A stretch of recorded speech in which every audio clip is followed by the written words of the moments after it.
Hey all, weekend అని చెప్పేసి స్విమ్మింగ్కి అయితే వెళ్తున్నాము. నాకైతే ఇక్కడ స్విమ్మింగ్ చేయడానికి ఆర్ జిమ్కి వెళ్ళాలంటే ఇవన్నీ ఫ్రీ అనమాట. ఇక్కడ వర్కింగ్ ఎంప్లాయీస్కి మ్యాక్సిమం అందరికీ మల్టీ స్పోర్ట్ కార్డ్ అయితే ఇస్తారు.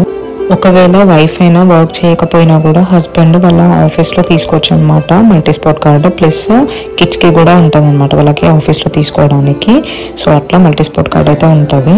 ఎంప్లాయీస్కి అయితే ఆఫీస్ వల్ల ఇస్తారు ఫ్రీగా. కానీ మనకి కావాలి అని అనుకుంటే, అంటే చిల్డ్రన్స్కి కానీ వైఫ్స్కి కానీ అట్లా కావాలి అని అనుకుంటే వాళ్ళ శాలరీ నుంచి కొంచెం డిడక్ట్ చేసుకుంటారు. స్విమ్మింగ్ ఎప్పుడో చిన్నప్పుడు నేర్చుకున్నా, మళ్ళీ ఎప్పుడు కంటిన్యూస్గా అయితే వెళ్ళలేదు. సో నేను చెక్ చేసుకుంటున్నాను అనమాట, నాకు అసలు వచ్చిందా మర్చిపోయినా అని చెప్పేసి. మల్టీ స్పోర్ట్ కార్డు యూజ్ చేస్తే మనము ఓన్లీ 90 minutes వరకే ఉండొచ్చు. ఒకవేళ ఎక్స్ట్రా ఉన్నారు అని అంటే మళ్ళీ ఎక్స్ట్రాగా పే చేయాల్సి వస్తుంది. ఈ ముందు రౌండ్గా కనిపిస్తుంది కదా, దీన్ని జకూజీ అంటారు. జకూజీలో ఫుల్ వేడి వాటర్ వస్తాయి అనమాట. సో వెనకాల నుంచి మనం దాని మీద కూర్చుంటే వెనకాల నుంచి ప్రెషర్గా వస్తుంటాయి వాటర్. సో మంచి మసాజ్ లాగా అవుతుంటది అనమాట. ఎవ్రీ 5 minutesకి ఆఫ్ అవుతూ ఉంటుంది. మనం ఇంకా ఆన్ చేసుకోవచ్చు అనమాట. అక్కడ బటన్సే ఉంటాయి, కానీ కొన్ని జకూజీలలో అట్లా బటన్స్ కూడా ఉండవు. ఆటోమేటిక్గా 5 minutes తర్వాతకి ఆఫ్ అయిపోయి మళ్ళీ ఆన్ అవుతుంటది.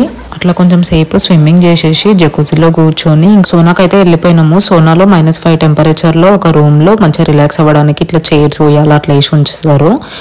అదే ఒకవేళ వింటర్లో వెళ్తే స్టీమ్ బాత్ లాగా ఉంటుంది అనమాట. అట్లా నేను నా హస్బెండ్ ఒక 5 to 10 minutes అట్లా కూర్చొని మంచిగా రిలాక్స్ అయిపోయి ఇంటికైతే స్టార్ట్ అయిపోయి ఇప్పుడే మేము స్విమ్మింగ్ ఇంకా జకూజీలో కూర్చొని కొంచెంసేపు అట్లా సోనాలో కూర్చొని ఇంటికైతే రిటర్న్ అయిపోతున్నాం అనమాట. Okay bye, thank you for watching. Subscribe చేసుకో బ్రో.